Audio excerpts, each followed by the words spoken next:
to start recording. And kind of want to talk to you guys about how to create a net sheet and other items to bring with you during the listing appointment. And so we'll chat about that a little bit today. And then, whatever, other questions that you guys have on taking listings, because it doesn't have to be necessarily on today's topic. It can be on just any part of the listing process, because we're all in different phases of, both our real estate career, maybe different phases of, taking a listing or just, talking to sellers. So with that, does anybody have any questions before we get started?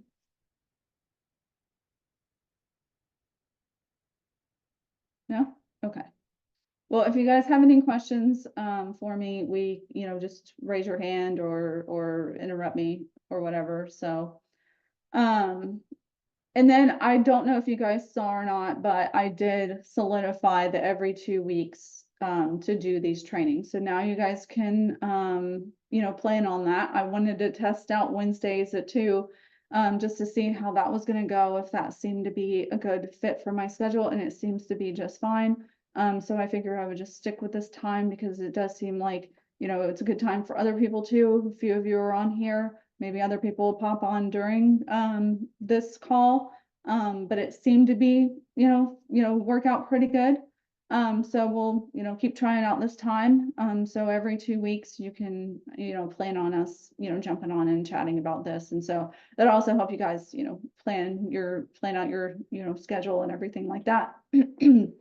So what all, Chris, I know you've done a listing appointment. What all did you bring with, and there's no right or wrong answer here. What all did you bring with you to that listing appointment? Sure. So Or I brought, maybe you don't remember. Maybe it was all no, of it. I do remember, because I was definitely wanting to, get it right is the wrong way to look at it, because there's no probably right way to do it, and you're going to do it differently every time. But I definitely brought a copy of the marketing plan that you guys do, that we have, which you keep on high note, which I modified to make it fit the Richmond market and then what we were going to do for that specific property. So like Nice. there were some things in there that we just weren't going to do. So I was like, I'm going to delete that, because I don't want them thinking they're going to do it after I leave, and then that's never going to happen. Like we're not going to stage this house, like, so we're not going to talk about that or anything. Right. For example, and then I also knew just from talking to this seller, because this was a Vulcan 7 cold call guy, just having a lot of conversations. I knew price was the absolute most extreme important thing. That was his number one, was getting the most value out of his house. So we talked about price per square foot, because that's how he liked to talk. And we pulled up comps that sold in the last year, in the last 180 days, and then the last 90 days. And then what was different about his house compared to those houses, and where we could get his house per price per square foot. And then if he made his house a little bit better, maybe we get $10 more a foot or whatever it was. And he really liked that, because it was he's definitely a mathematical kind of person. So I knew that going into it. So that was helpful for him. And it wasn't just like looking at a big number. It was like, if you make these little incremental improvements, you can get $3 more a square foot, which you have a 3,400 square foot house. That's, a lot more money. We did the math right in front of them. So we did that. And then the last thing was just a Real Scout report. So I pulled the Real Scout market report so that he could see how many people were actually looking at a house of his price in his area. And then if we went up 10%, I really like that feature on the Real Scout. If you guys are using that, where you see like, oh, if we push the price 10% more, you lose 15 buyers. And that's why we want to list here. And then maybe we'll drive the price up, because you'll have that many more bids and stuff like that. So, and he was really liked those kind of situations. But I think the number one was kind of knowing the person you're going to sit down with. I had the luxury of it took like 5 phone calls to get the meeting. And he was a long-winded kind of guy on the phone. So I got to know him. And he's the classic, from all the trainings we've ever done here, if you've gone through the Skillbridge program, like he was the classic person that if you ask one question about the house, he wanted to talk for 10 minutes. So that's great. Let him talk. He can tell me all the things he loves about it, and then it's great, and we can run with it from there. See, I love those, because then they give you all the information and you don't have to like prod them and poke them for every piece of information. And so, but yeah, I like that you use the Real Scout listing feature, because that's one of the benefits to Real Scout, is that, like, hey, if you list here, this is how many buyers that you can get. If you list, you know, higher or lower, like this is the percentage that you're gonna, you know, look at for, you know, buyers in your market. So I love that you brought that with you, and just knowing, you know, what your client was gonna look like, what they're, you know, actually looking for. So that's good. Obviously it worked. You got a signed listing agreement. So We got the agreement. We haven't gone to market yet, but we'll get there yeah, eventually. yeah. When Hey, is that supposed to go Chris. live? It was supposed to go on when we initially talked about it. He was shooting for the end of July.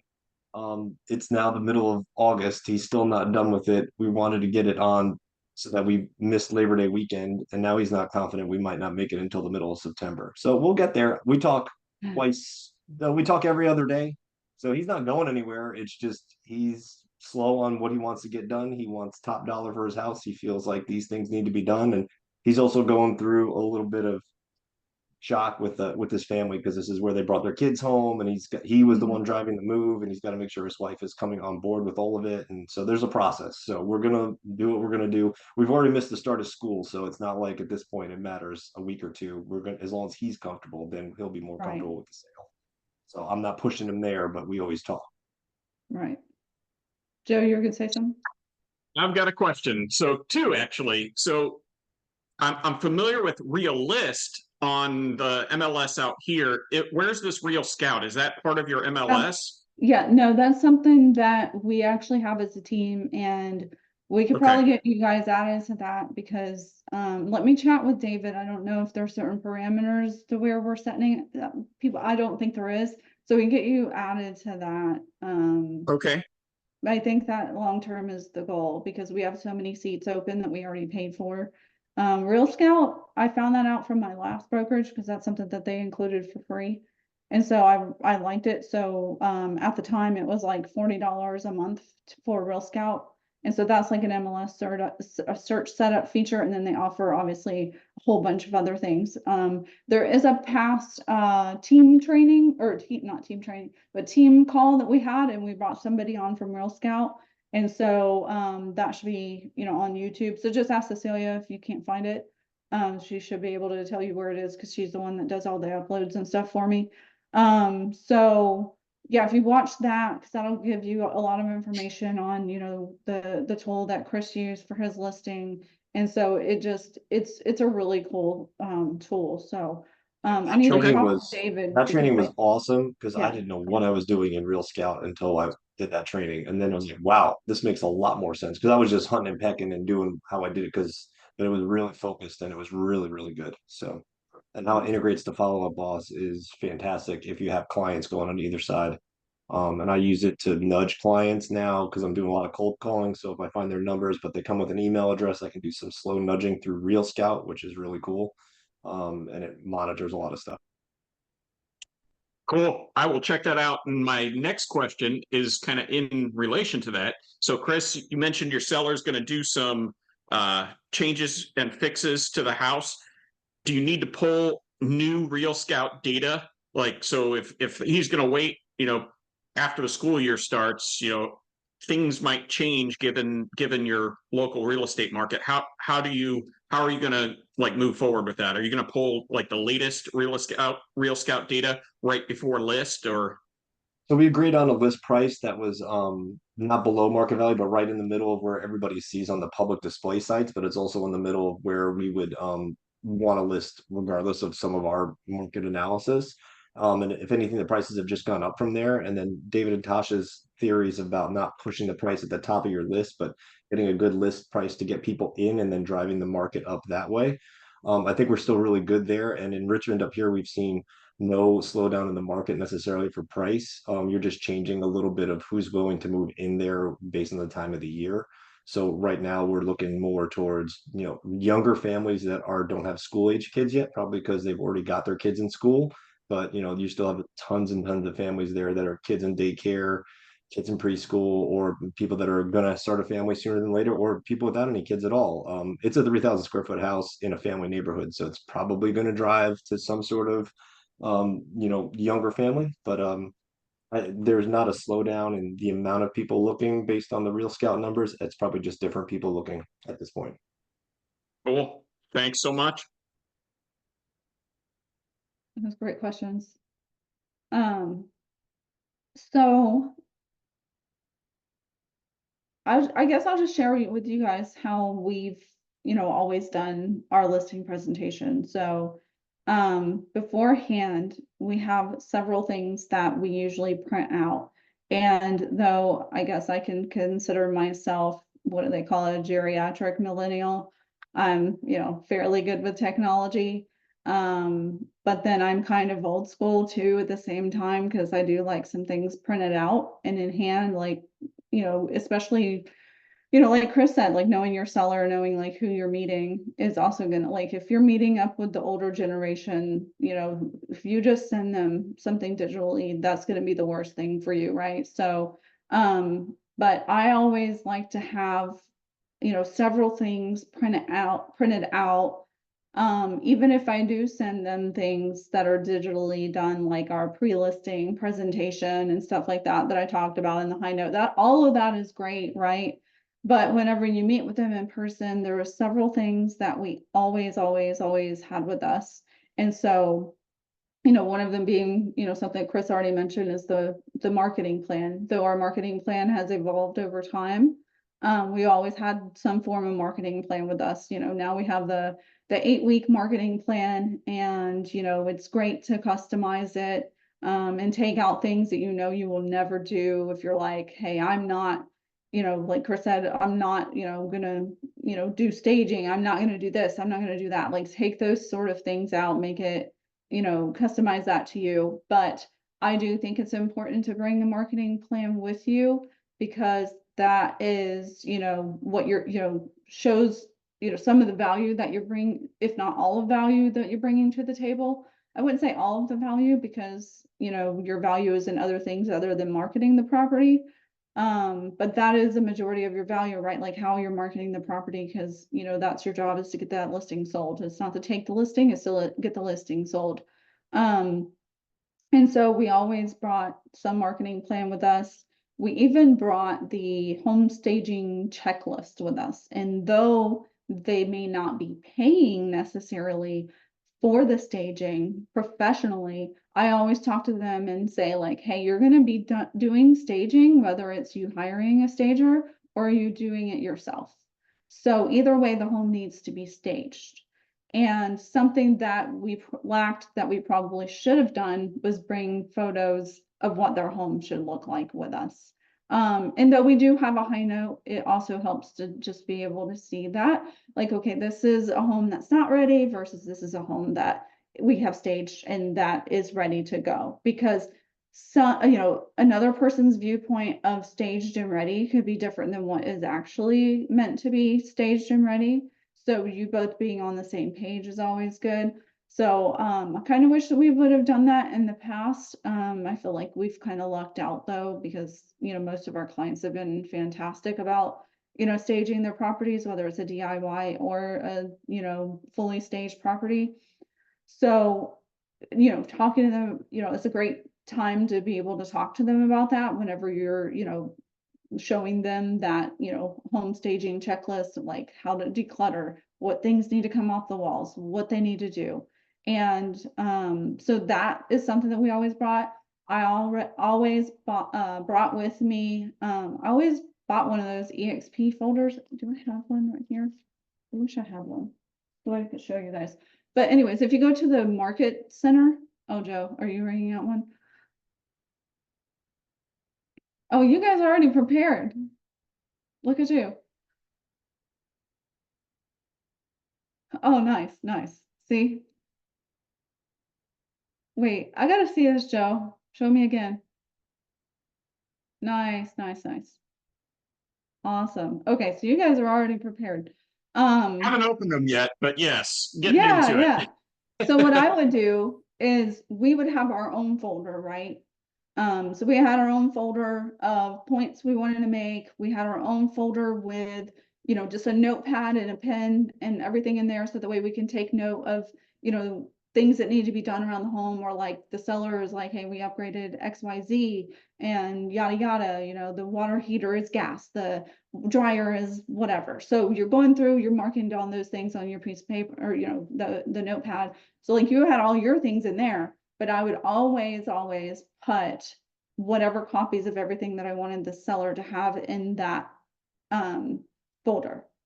So that way I could just leave that with them when I left. And you guys like make up your own mind, like decision, business wise of like, do you want to leave that with them, whether they sign with you or not? So if they don't sign with you, do you take that? So I've tried different strategies and there's nothing that like, I don't think there's a wrong answer there. Some people don't like to leave their marketing materials because they're like, well, they can use this against me. But then if you don't leave it and every other realtor left it, then they may forget about you, right? So I always just left it with them. And so just out of full transparency with them, I just left them the whole shebang. I'm like, here you go. I would bring a net sheet, so we can talk about that today, and how to fill out a net sheet and, you know, where to go to get one and yada, yada. So we always do that, obviously comps.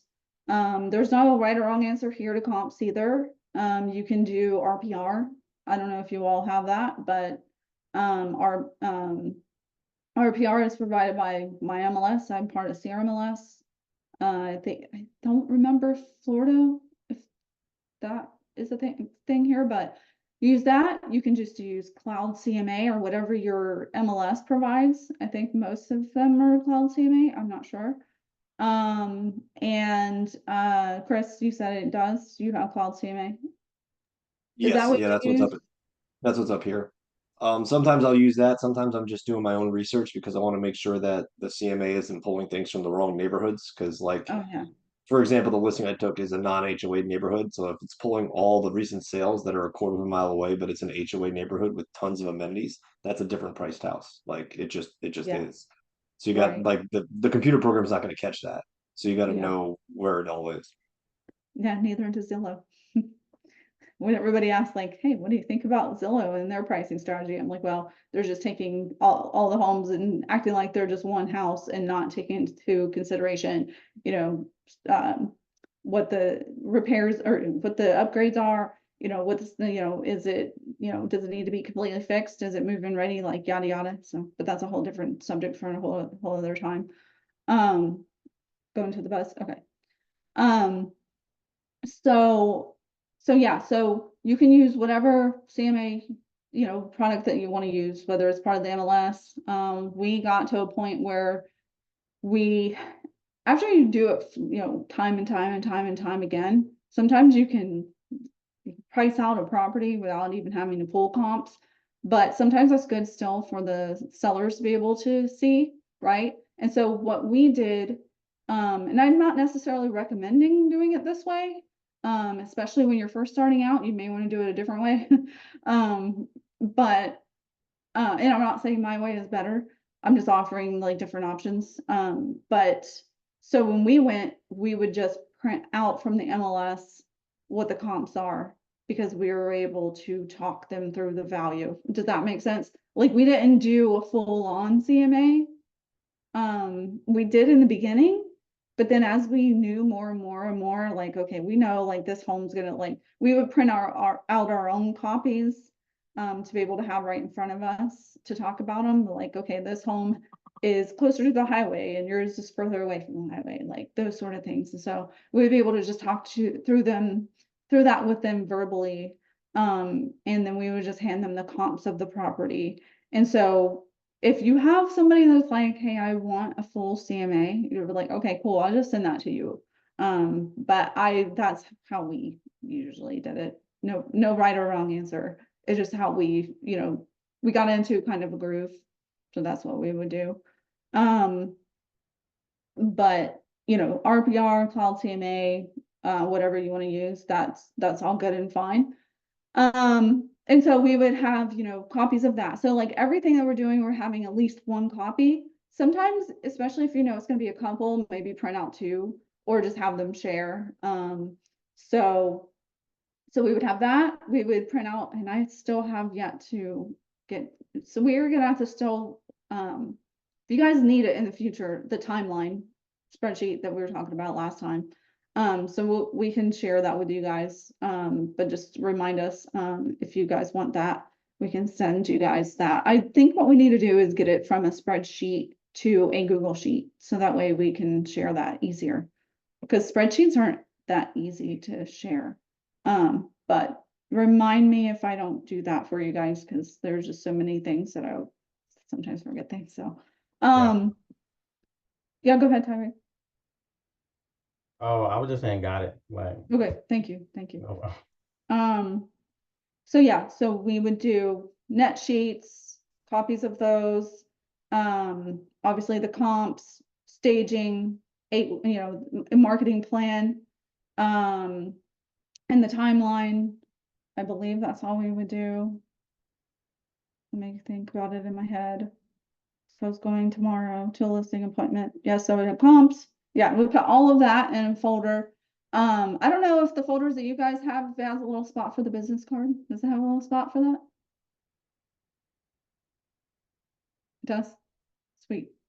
Awesome. Yeah, there's a little spot for the business card, and I don't know. I mean, yeah, I'm sure I'll use them when I get to that point for listings.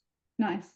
And by the way, just in case you guys want it for the future, Cecilia did create ones for Gwilt Group too. So if you ever want those for the folders in the future, we have those as well. So. Okay.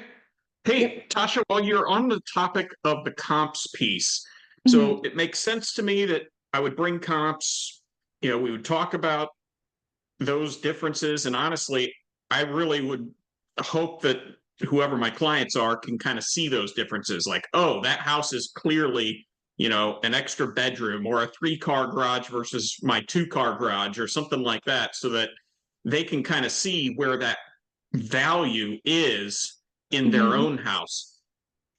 How do you kind of, as a realtor, as a listing agent, do you even offer a recommendation or suggestion on where they list, or do you really provide those comps and then ask the seller, like, hey, where would you feel comfortable listing your property based on what we know of these comps in your market? Yeah, that's a great question, right? So it's more than a one-part answer, but one of the biggest pieces is in that phone call that you have with them prior to meeting with them, because you're talking to them about what they think that their home should sell for. So then you already know, like, okay, this person thinks that it's going to sell for this, or like they're focusing in on Zillow, right? And so when you get there, that's a great time to talk them through those things. So you're gonna bring, so what we used to do is we used to bring, I don't know why I say used to. So what we do is that we bring several different net sheets to where we think it might be priced, right? So like, okay, if their home, because of course you don't see the home before you go initially, right? But once you get there, you have to think in your realtor brain, okay, this home is a completely, like, it needs so many repairs, it needs to be fixed. So maybe it's priced more towards this range, but you've done so much research on the comps that you can already price that like right on the spot in your head, right? And so, but you're basing that on like, okay, if the home needs this amount of repairs, this is the net sheet for that. If it's right where I think it's going to be, in the same condition that I think it's going to be based upon, maybe the past sales, this is where it's going to be. Or if it's even better, maybe it could go for this. So you kind of have a price range in your head of like what that home could sell for and what strategies that the seller wants to go for. And then of course you're talking them through like what their pricing should or should not be. And you are talking them through the comps, like, hey, like if you want to sell for like top dollar, but this home sold for top dollar and it has one more bedroom and one more this, that's not going to get your home sold, right? So we want to price where it's going to sell and sell in the amount of time that you need it to sell in. If you're okay taking a little bit longer, this is, this is where you could price it. But yeah, I mean, we're talking them through all of that because some of them do rely on us like, hey, what do you think this home will, what do you think I should list at? And so you're bringing them back to, well, the buyer is the one who sets that price, right? It's not me, it's not you, it's the buyer that sets that price. But if you want to test the market, here's what we can, bring it out at. And then of course we talk about our stats of selling, you know, at least 5% above, you know, what the market says. And so, you know, really you're just talking them through to basically agree with them on that price and not saying, I think, you know, because what a lot of what you guys see if you watch HGTV or any of those you know those reality real estate shows, they're like, okay, you're gonna come in at 849.9, and then they're like, okay, that's not what I want to do, and then they don't end up listing with you, right? So when we're there, we try not to be like, okay, this is what we're gonna list at. We're talking them through the options. Does that make sense? Like, does that answer your question? I feel like I'm kind of skating around it, but it's also just how we do things.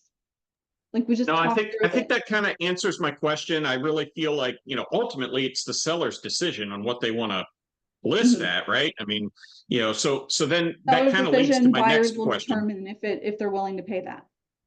Exactly. So let's say you have, I mean, because I know people like this from my investing side of things, and there are sellers out there who completely overvalue their house. The comps do not add up to that. Everything does 100%. not add up to that. Yeah.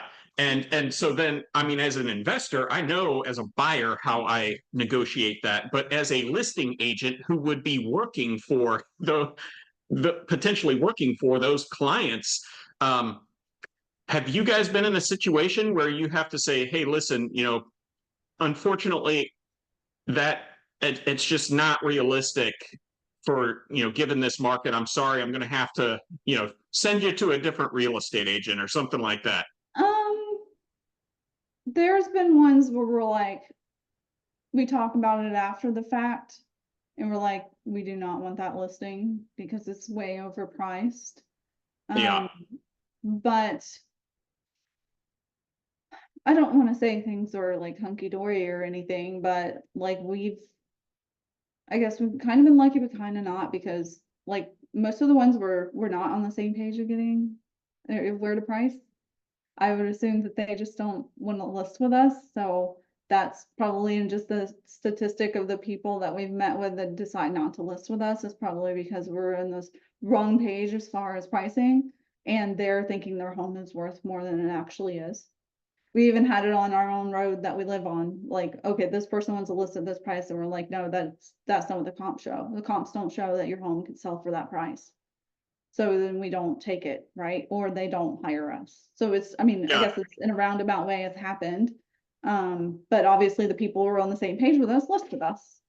So So I definitely don't have, you know, I don't want to downgrade anybody's property value, but I feel like when I walk into a piece of, you know, a house or something like that, all I see is dollar signs, even from all the way down to like the littlest things of like, you know, aesthetically pleasing paint, or, you know, there's tears in carpet or flooring or something like that. And every single one of those, I just automatically start thinking, okay, that's, you know, this much off of the asking price or whatever.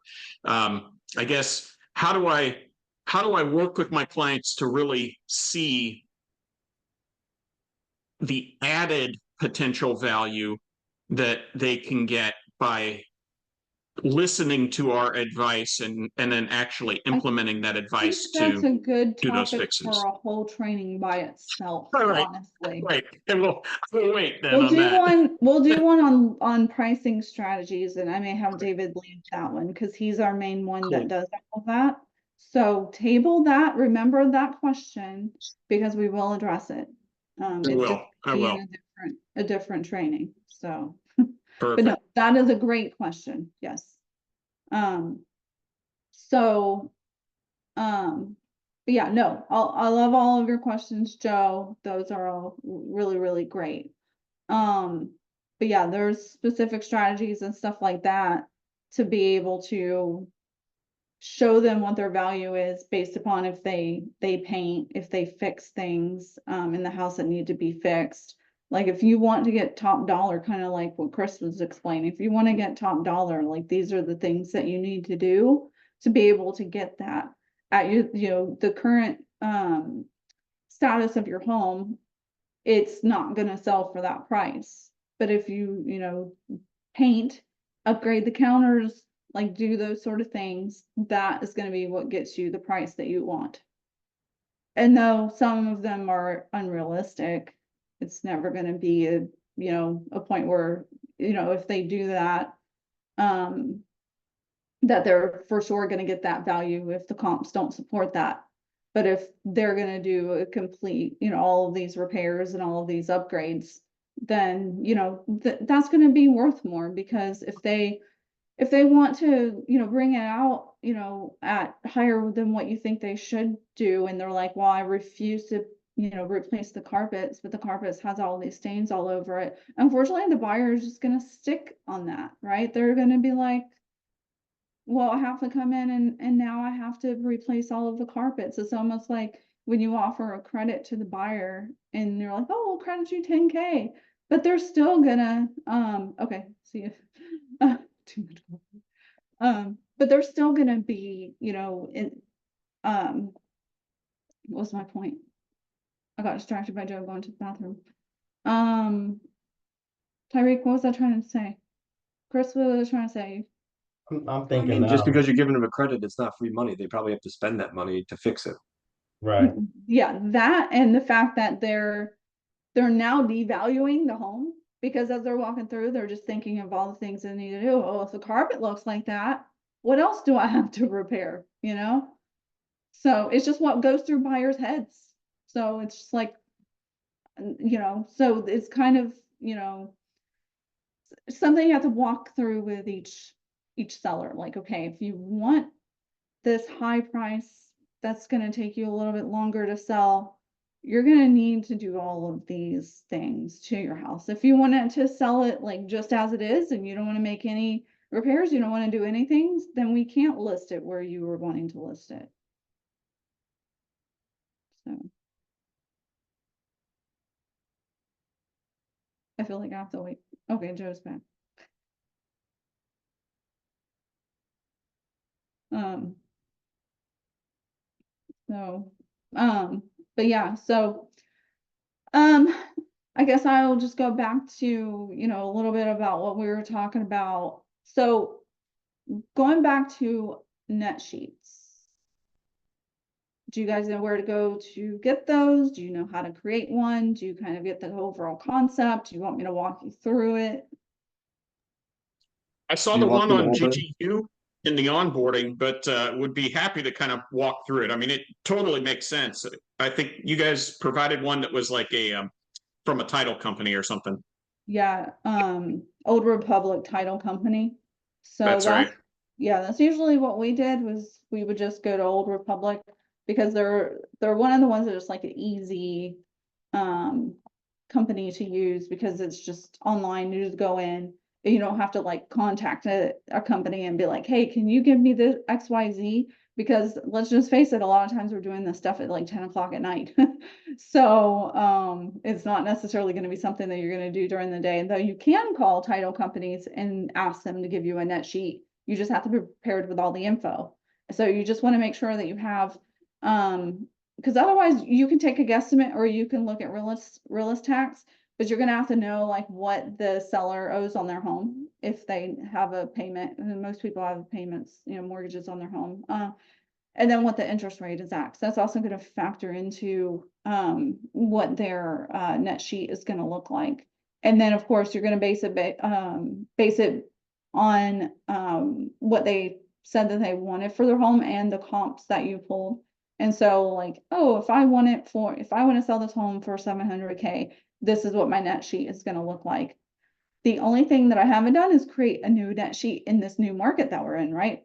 So we're just including the, our fees. We're not including the buyer's agent fees anymore. So that would be one thing that is, going to be done differently You could now. include the pre-discussed unwilling to pay a buyer's agent up to X, even though we don't need to disclose that to anybody, what's in your listing agreement. So in your net sheet, like the listing I have coming on, which we're not going to disclose to any agents, he's willing to pay up to 2.5%. So if we want to do an initial net sheet, we can, that's worst case scenario. Now, best case scenario is we get someone that comes in that offers less than 2.5% in their and it's the seller concessions, and then he saves percentage Mhm. points. Yep, that's true. So doing a screen share, online net sheets for an ORTC. And so this is really cool because it just calculates it. And then it gives you various options as far as like what, sorry, I was trying to see my screen. But it gives you various options as to like, you can email it, you can, print it out, you can do all these things, but I guess I'll just walk you through here first. We'll just put, sorry, Joe, I'm picking on you. We're just gonna put you as a seller. I'm just gonna put Totally the, fine, as long as they don't start spamming me like crazy. would you like to sell your house? Sorry, I'm just gonna go. You live in El Segundo now, Joe. So you're putting in, just those property details, what they want to sell for. Let's say 700,000 sales price. That would be very, very low in El Segundo, but we're not gonna base upon that. This is just for fun. And then what the estimated closing date is. So you're gonna base this upon what you talk to the seller about. If you have no idea, then you're just gonna guesstimate, right? Like, okay, this amount of days is this amount of days for the normal like days on market, like how long what houses are going to sell for, going to take to sell for. So if it's like 30 days, then you also have to take into account 30 days for closing. And so you're kind of imagining a bit of a perfect world here. Of course it could sell faster, yada yada, but this is just meant to be an estimate. This isn't like a finalized thing. So it's just something so you can talk to the client about it. So let's just say, oh gosh, 2 months would be very fast in this market. November, let's just say November 30th is the closing date. Credit to buyer. Now this is where you could go in and start talking about credit to buyer and seller concessions to the buyer. So let's say they're willing to offer 10K. They're willing to offer up to $600 home warranty premium with their existing balance left on the mortgage, just to say a random thing. Their interest rate, they really have a really good one because it's not in this crazy market. Let's just see, sorry, just making sure I put that in the right spot. It's been a hot minute since I've done one of these. Let's see. So sales commission. This is where you go to sales commission. So whatever that would be. And so they actually looks like they took out the spot because they used to have it split up. So they're keeping up with the times. So let's just put 3%. And then you can either put percentage or amount here. So the way to get this, if you don't know what it is, of course, you can Google what the annual property taxes are for that specific city. Or you can actually go into realist tax. It'll also tell you in realist tax what the property taxes are. I'm just going to say some random number. Don't hold me to $10,000. That's probably low. Let's see, property taxes paid to date. We're gonna assume that they paid July's. Homeowners dues, if there's homeowners dues, you could put something in there. What the due date is, term, yada yada. And then for miscellaneous items, what I usually do, and yeah, there's seller concessions, but what I used to do is I would put in, I don't know if natural hazards disclosures is something that the seller usually pays for in your state, or Chris or Tyreek. I'm not sure if that's something that they do, but natural hazard disclosure is something that sellers usually pay for in California. And so it's usually $100. So that I would add in so that way it'll calculate it in. And then I guess let me stop for just a second. Let me go back up here, show commission splits. So there you go. So you can go back up here, and if you wanted to have that discussion up front with it, what they're willing to pay, you could even put something in there. But I would just honestly, I would just leave it out for now, because that's something that's negotiable whenever they submit an offer, so I'm just gonna hide that for now.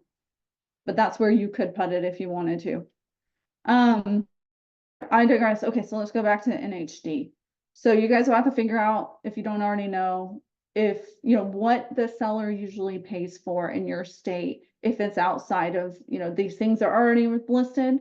Both California and Florida, seller usually pays for home warranty for at least the first year. Seller usually pays for the NHD. And then I usually pick some random number that I think is gonna, you know, suffice for like repairs, because let's just face it, most homes need some sort of repairs, whether they're brand new or whether they're, you know, 10, 15, 30 years old. And so I would just put in here repairs. And the reason why I do this is it's future pacing them. So that way, if they do have to make repairs, like, oh, well, you remember we talked about this on the net sheet, that you could have, you know, it depends on what the home looks like. So maybe you put $1,000 in there. So the way they can anticipate that they'll pay at, you know, $1,000 towards the buyer repairs. So does that make sense? Am I all over the place? Is this making sense? Anything No, it's anybody making wants sense. to add? It is, yeah, it's definitely making sense. I feel like I'm gonna scare away potential listings though, because I get to that Why? repairs thing, I'm gonna be like, listen, yeah, this is, you got $23,000 worth of repairs. It's like, uh-oh. So I wouldn't do, yeah, I mean, Yeah. I would do anywhere between 1,000, 5,000. It depends on, you know, what shape the home is in, because this is just a good future pacing thing to put in. Because then you're talking to them like, hey, the buyer, even though they're buying the home as is, they still can ask for certain repairs to be made on a home. And so I just want to prepare you that the buyer could ask you to pay for that. And they're probably gonna be like, well, I'm already offering 10K in concessions. Like, yeah, they could, you know, that could suffice for them, but most buyers are also gonna ask for something on top of it, because that's usually the case. But Yes, definitely is the case. So, yep. All right. so that's it, that, and then I'm just putting my name. I don't even know my name today. There we go. And then I'm gonna hit calculate. And then what is it doing? Okay, sounds good, great. And then you can see that it shows me down here what the net due to the seller is, $203,418.23. You can email the net sheet, which I don't usually do that one. What I usually do is I export to Excel. You can save it as a PDF, but the cool thing about exporting to Excel is you can kind of play around with it a little bit. So let me click on that, see if you guys can, I don't know. Does that show for you guys, the spreadsheet? Okay. Hold on a second. So you guys can see like the full spreadsheet, right? Yeah, we can see it. Okay, just making sure you can see it. Yep. And so here's where you can only, I mean, you can add in, you can take out Old Republic title if you wanted to, put in your, you know, put in the Gwilt Group EXP logo, whatever, or just leave it as is. But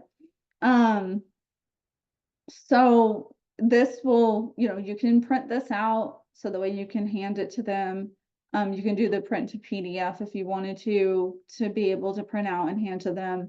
But if you're like, you know, they could possibly sell for 725,000, then maybe you print out a net sheet that says that, so the way they know what they would be able to net at the end. And you're walking them through this, like, this is just an estimate and based upon, you know, when you get an offer accepted and when you close, and also based upon the escrow company and the title company, whichever one is usually handling everything, because it's different in California, it's escrow, other places it's title. So you're just, walking them through like, here's, my commission, that's at 3%. And then you're walking them through like, and in this point, you're not negotiating your commission. So try to not negotiate your commission right here. That's not going to be your value, especially if you haven't gotten through the rest of your points about your value. We'll talk about that when we do the pricing one, the pricing training, because that's going to be a key point. So I try to like glaze over it. Like, here's my commission, and then here's the home warranty, what you could pay on a home warranty. Here's the anticipated taxes net, it's going to be prorated, based upon when you close. And then that's basically the case with all of these fees. So some of these fees don't change, but it's going to change based upon, the area and such. So if you use a net sheet calculator, make sure that you're using one that is applicable to your area, I guess I would say, if that makes sense. And then, it shows them the NHG and the repairs. And so just, briefly go over this with them so the way they understand, like, okay, this is what you would potentially, net after everything is said and done. And so, the actual fees are going to be just something different, but based upon this scenario, this is likely what you would pocket at the end of the day, give or take. So, any questions on that?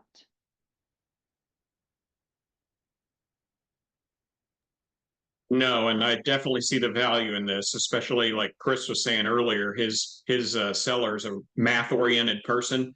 This totally, I think, would sell clients like that. Yep.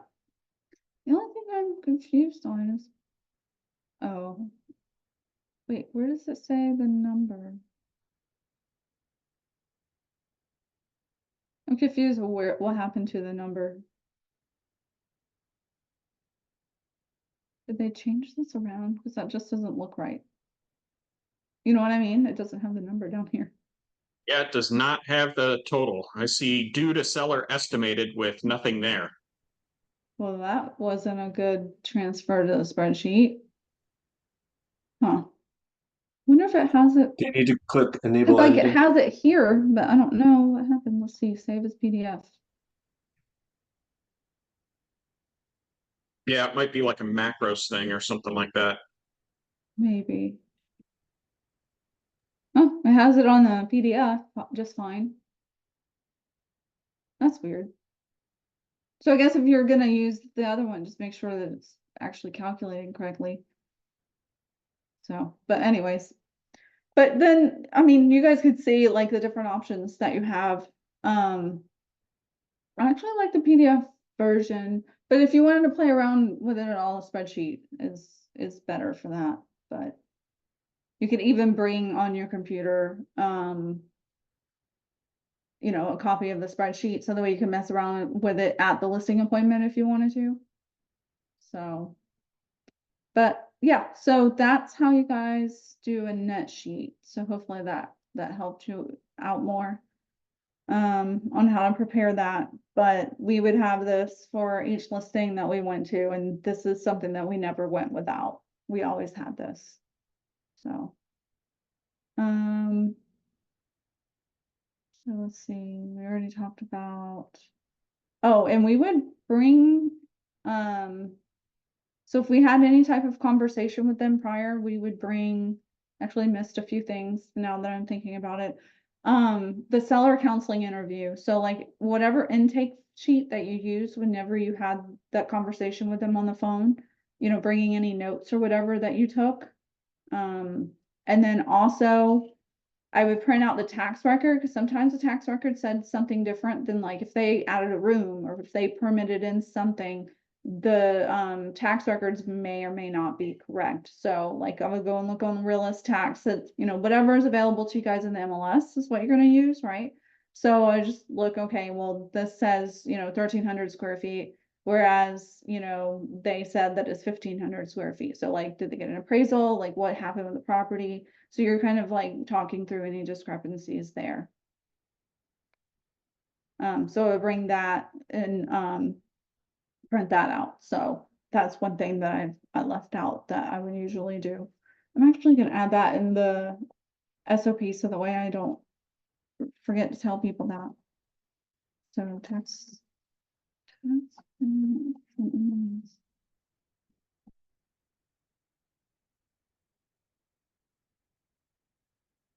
So anything else that you guys can think of? Obviously, the Real Scout item 2 is really good to bring.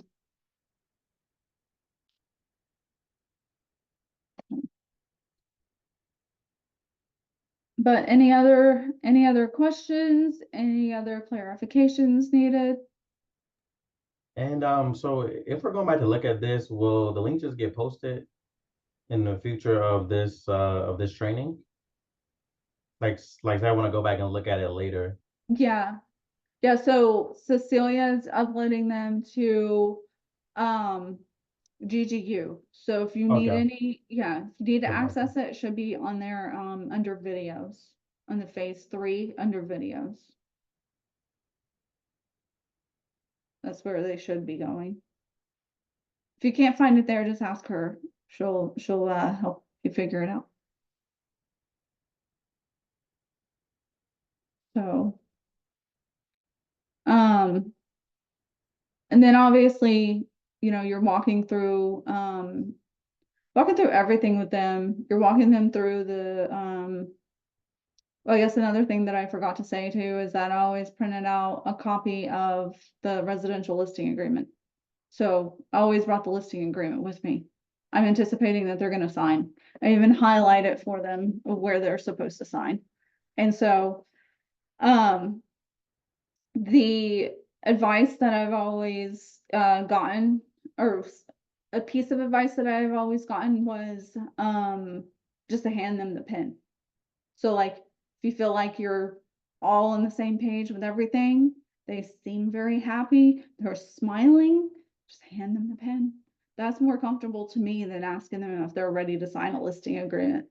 So I just hand them the pen and that usually worked, and they'll just start signing like, oh, okay, where do I sign? And here, and then I'll just explain to them as they're signing everything. Like if you have any questions at all, just let me know. Like even after you sign, just let me know. I'll be happy to clarify anything with you. And that makes people feel better about signing stuff, because it's a little nerve-wracking signing something that you either haven't read or you don't completely understand. So I just always let them know, like, hey, if there's anything you don't understand or want more clarification on, I'd be happy to clarify that with you afterwards. And so, but that's usually what I would do. I would either explain it and then have them sign it, but most of the time I would have them sign it and hand them a pen and then explain it as they're going through. And so just make sure you're going through your listing agreements and knowing what each page means and what each item means to the best of your ability. That way, if they do ask you something, you're not like, well, I don't know. I can imagine how that would make them feel if you're like, I don't know what that means. So make sure you're going through and reading like every part of the listing agreement. If you don't understand something, ask your broker, go to your broker's trainings, ask me if I'm, in your state, then, I'll likely understand it. But just make sure you know, because that's like the worst thing, and is them going through and asking you a question and you not being able to answer it. So just be sure that you know what each part says. You don't have to know it like verbatim, right? And sometimes I've had to take the sheet and then I'm like, okay, let me read that. It's been a while since I read this, right? And so I'll read it and then oh, okay, that's what that means. And so, I don't think they expect us to have it memorized. They just expect us to be able to explain it to them. So, but how does everybody feel after today's training?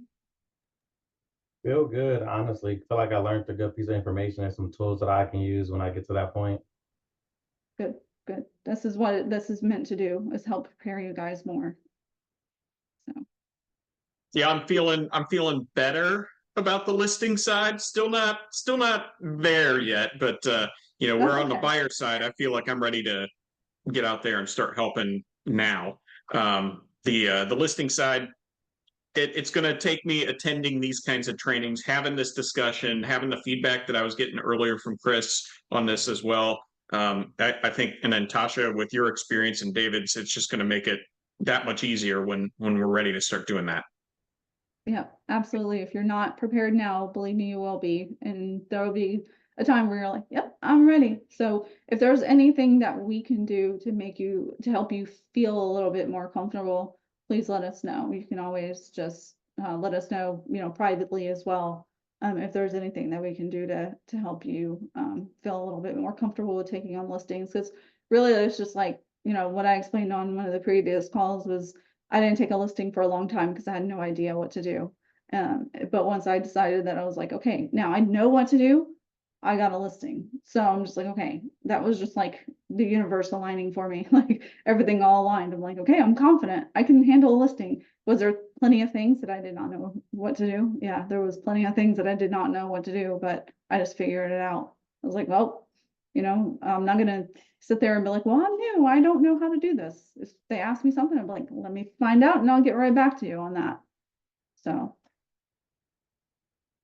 But Chris, thank you for your inputs on your listing and what all you bring to your listings. And it does vary based upon the seller. So that's always, good to keep in mind too. So, but anyways, anybody have any last thoughts? Anything? No? Okay. All right. Well, thank you guys for being here. Appreciate you. Right, day. Hey, you too. Thanks so much. Bye. Have a great rest of the week. Thank you. You too. Bye. Well, I see you tomorrow. Oh yeah. Yeah. See you tomorrow. Okay. Bye.